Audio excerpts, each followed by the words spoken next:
Yang saya hormati Ibu Yana Sari selaku dosen fisika, dan yang saya sayangi teman-teman sekalian.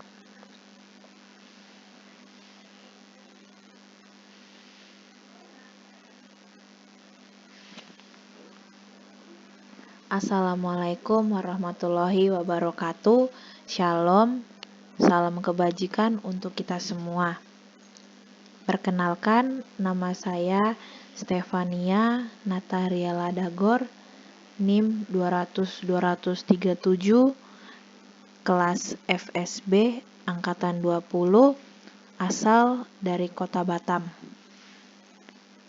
Pada kesempatan kali ini, saya akan mempresentasikan tentang makalah fisika dengan judul termodinamika dari kelompok 5. Kata pengantar, puji syukur saya panjatkan kehadirat Tuhan Yang Maha Esa yang telah memberikan rahmat serta karunia-Nya kepada saya sehingga saya berhasil menyelesaikan makalah ini dengan judul termodinamika. Saya menyadari bahwa makalah ini masih jauh dari sempurna, oleh karena itu kritik dan saran dari semua pihak yang bersifat membangun selalu saya harapkan demi kesempurnaan makalah ini. Akhir kata, saya sampaikan terima kasih kepada semua sumber yang telah menjadi panduan saya dalam penyusunan makalah ini, dari awal sampai akhir. Semoga makalah ini selalu bermanfaat bagi semua pihak.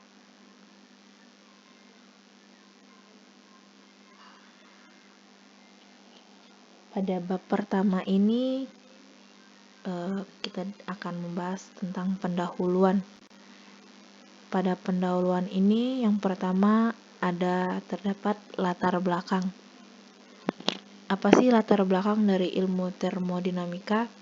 Jadi, ilmu termodinamika merupakan ilmu yang berupaya untuk memprediksi perpindahan energi yang mungkin terjadi antara material atau benda sebagai akibat dari perbedaan suhu.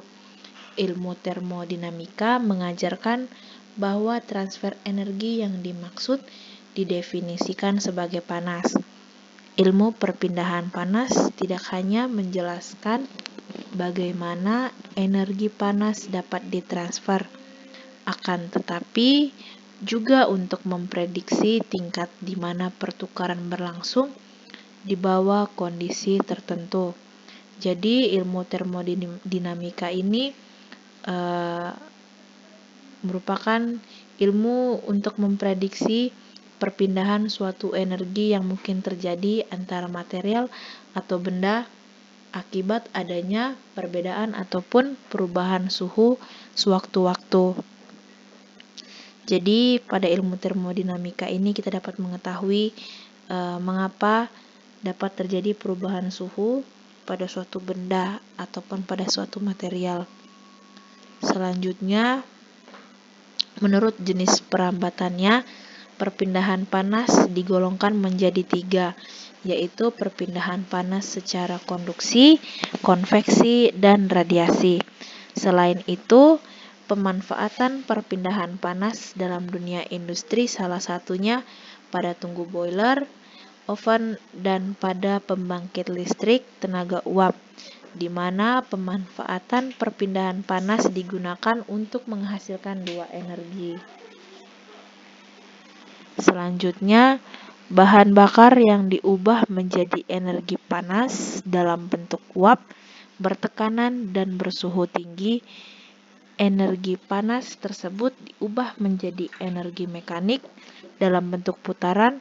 Dari energi panas yang diubah menjadi energi mekanik tersebut dihasilkanlah energi listrik.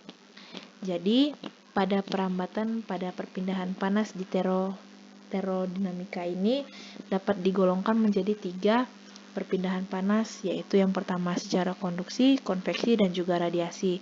Untuk penjelasan lebih lanjut konduksi, konveksi, dan juga radiasi akan dibahas di slide-slide berikutnya. Selanjutnya kita masuk pada rumusan masalah. Bagaimana cara pemanfaatan dari perpindahan panas dari dingin ke panas, ataupun sebaliknya dari panas ke dingin, dan bagaimana bisa bertambah ukuran pada saat suhu panas dan pada saat dingin ukuran benda, misalnya logam menyusut ke posisi awal. Jadi kita dapat mengetahui bagaimana pemanfaatan pada perpindahan panas dari dingin ke panas ataupun dari panas ke dingin, dan bagaimana bertambahnya ukuran suatu suhu, baik itu suhu panas ataupun suhu dingin. Begitu. Selanjutnya masuk pada tujuan. Jadi tujuan termodinamika ini itu salah satunya untuk memberitahu kepada orang ataupun memberitahu kepada siapapun bahwa perubahan atau perpindahan kalor itu adalah suatu perubahan suhu ruangan atau perubahan suhu lingkungan yang ada di sekitar, karena dengan mengetahui ilmu tersebut kita bisa memahami mengenai tentang perubahan suhu, sehingga dapat kita tidak kaget ketika misalnya sewaktu-waktu terjadi suatu perubahan suhu pada suatu benda ataupun material, melainkan kita sudah mengetahui alasan dari mengapa bisa terjadi perpindahan ataupun perubahan suhu pada suatu benda ataupun material yang kita lihat pada saat itu. Selanjutnya kita masuk pada bab 2, yaitu pembahasan hukum termodinamika. Ada dua, yaitu hukum termodinamika 1 dan juga hukum termodinamika 2. Pada kesempatan ini saya akan menjelaskan terlebih dahulu mengenai hukum termodinamika 1. Jadi bunyi hukum termodinamika 1 adalah energi tidak dapat diciptakan ataupun dimusnahkan, melainkan hanya dapat diubah bentuknya saja. Jika selama gas mengalami suatu proses, maka ada beberapa peristiwa yang dapat terjadi, seperti diantaranya yang pertama, energi dalam yang dimiliki gas berubah. Kemudian muncul kerja yang dilakukan oleh gas atau yang dilakukan oleh lingkungan, ataupun timbul misalnya suatu reaksi ketika terjadi perubahan suhu pada suhu yang dilakukan oleh gas ataupun yang dilakukan oleh lingkungan. Kemudian yang ketiga ada pertukaran kalor antara gas dan juga lingkungan. Selanjutnya, hukum pertama termodinamika adalah sebuah persamaan kekekalan energi yang menyatakan bahwa satu-satunya jenis energi yang berubah dalam sistem adalah energi dalam. Dalam hal ini, tidak ada perpindahan energi berupa kalor dan usaha yang diberikan pada sistem bernilai nol. Oleh sebab itu, energi di dalamnya konstan. Sehingga dapat disimpulkan pada keadaan ini, energi dalam bersifat tetap atau konstan.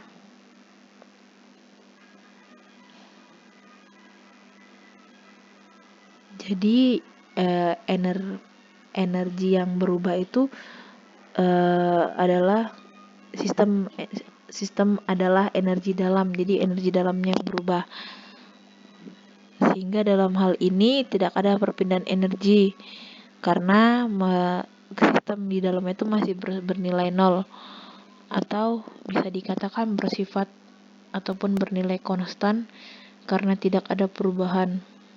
Selanjutnya, apabila sistem melakukan usaha atau sistem mendapatkan kalor dari lingkungan, maka energi dalam sistem akan naik. Sebaliknya, jika energi dalam sistem akan berkurang jika sistem melakukan usaha terhadap lingkungan atau sistem memberi kalor pada lingkungan. Jadi di sini kita dapat mengetahui bahwa perpindahan ataupun berkurangnya ataupun naiknya suatu energi itu bisa juga dipengaruhi oleh faktor lingkungan sekitar. Dengan demikian dapat kita simpulkan bahwa perubahan energi pada sistem tertutup ialah selisih kalor yang diterima dengan usaha yang dilakukan sistem. Berikut rumus pada hukum pertama termodinamika. Yang pertama, rumus hukum pertama termodinamika. Dari bunyi hukum pertama termodinamika, maka rumus hukum pertama termodinamika dapat dituliskan sebagai berikut ini. Yang pertama, Q sama dengan delta U ditambah W, ataupun delta U sama dengan Q dikurang W. Yang dimana delta U merupakan perubahan energi dalam sistem dengan satuan J atau Joule, kemudian Q adalah kalor yang diterima ataupun dilepas sistem dengan satuan Joule, dan juga W yaitu usaha dengan satuan Joule. Yang dimana perjanjian pada hukum pertama termodinamika yang pertama, rumus hukum pertama termodinamika dipakai dengan perjanjian sebagai berikut ini. Usaha atau W bernilai positif jika sistem melakukan suatu usaha. Selanjutnya, usaha atau W bernilai negatif jika sistem menerima suatu usaha. Selanjutnya, Q bernilai negatif jika sistem melepaskan kalor, dan Q bernilai positif jika sistem menerima suatu kalor. Selanjutnya, hukum termodinamika yang kedua. Apa sih hukum kedua termodinamika? Jadi, hukum kedua termodinamika dinyatakan dengan entropi. Pada hukum pertama, energi dalam digunakan untuk mengenali perubahan yang diperbolehkan, sedangkan pada hukum kedua, entropi digunakan mengenali perubahan spontan di antara perubahan-perubahan yang diperbolehkan. Hukum kedua berbunyi, entropi suatu sistem bertambah selama ada perubahan spontan.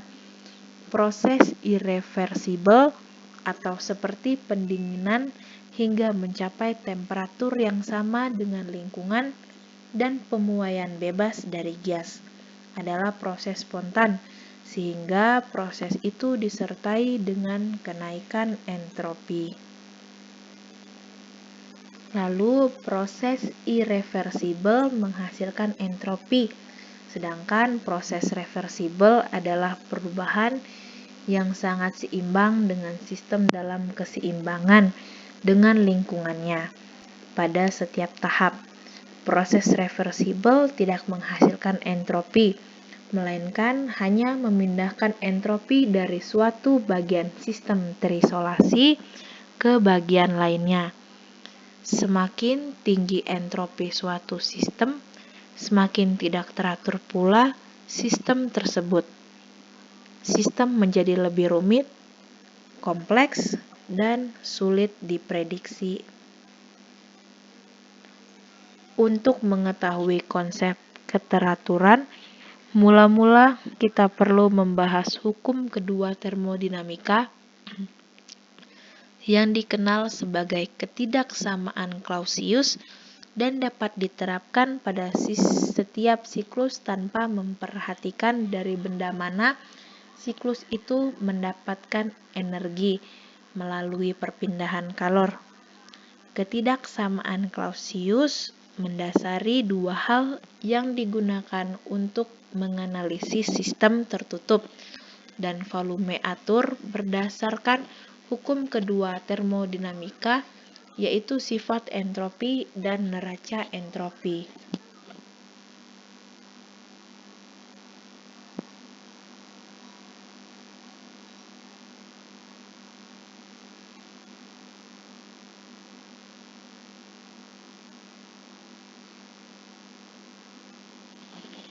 Selanjutnya ada perpindahan kalor. Perpindahan kalor atau heat transfer adalah ilmu untuk meramalkan perpindahan energi yang terjadi karena adanya perbedaan suhu di antara benda ataupun material. Jadi, perpindahan suhu ini dapat terjadi ketika terdapat kenaikan ataupun penurunan suhu pada suatu benda ataupun material.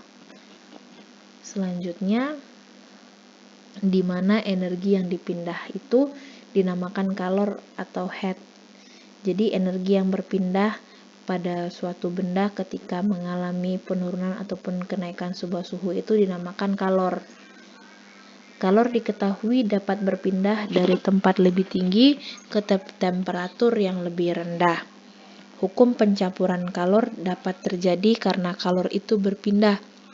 Sedangkan pada kalorimeter, perpindahan kalor tidak saja mengubah temperatur atau fasa zat suatu benda secara lokal, melainkan kalor itu merambat dari suatu bagian atau dari bagian lain.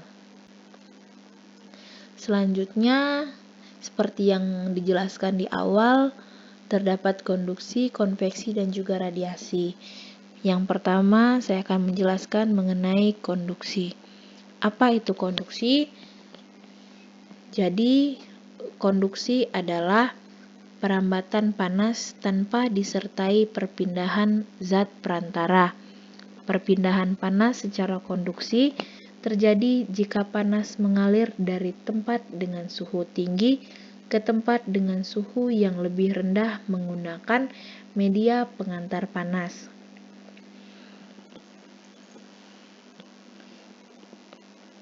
Jadi pada perpindahan konduksi ini perpindahan suatu suhunya itu melalui perambatan tanpa adanya zat perantara. Langsung saja masuk ke contoh.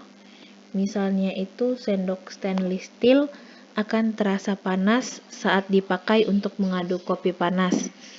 Jadi perambatan panas ini yang disebut dengan konduksi. Karena langsung bersentuhan dengan tekanan suhu yang berbeda, sehingga timbullah perbedaan suhu. Selanjutnya ada cangkir, pelan-pelan akan terasa hangat bahkan panas jika diisi kopi atau teh panas. Padahal sewaktu kosong cangkir memiliki suhu yang sama dengan ruangan tempatnya disimpan. Selanjutnya contoh ketiga ada memanaskan panci atau wajan di atas api, merupakan salah satu peristiwa konduksi yang bisa dilihat sehari-hari. Selanjutnya ada konveksi. Konveksi merupakan perpindahan panas secara konveksi terjadi antara permukaan padat dengan benda cair yang mengalir di sekitarnya melalui media penghantar cairan ataupun gas. Biasanya perpindahan panas secara konveksi ini terjadi pada benda cair ataupun gas. Contoh peristiwa konveksi yang biasa kita lihat itu yang pertama, minyak goreng yang dipanaskan di penggorengan. Panas pada minyak dengan suhu tinggi berpindah ke minyak dengan suhu lebih rendah. Perpindahan panas pada minyak ini terjadi dengan perantara air minyak itu sendiri. Jadi ketika suatu minyak goreng dipanaskan lalu minyak panas itu dicampurkan dengan minyak yang belum dipanaskan, maka dengan otomatis minyak yang belum dipanaskan akan terasa panas juga mengikuti suhu pada minyak goreng yang terlebih dahulu dipanaskan. Selanjutnya itu contoh yang lain adalah terjadinya angin darat dan angin laut. Kemudian gerakan balon udara, asap cerobong pabrik yang membumbung tinggi. Selanjutnya ada radiasi. Radiasi adalah perpindahan panas yang terjadi tanpa medium perantara. Perpindahan panas dengan cara radiasi terjadi melalui gelombang-gelombang elektromagnetik. Jadi perpindahannya ini melalui perantara gelombang-gelombang elektromagnetik. Selanjutnya masuk pada bab ketiga yaitu bab terakhir yaitu tentang penutup, yaitu bab penutup.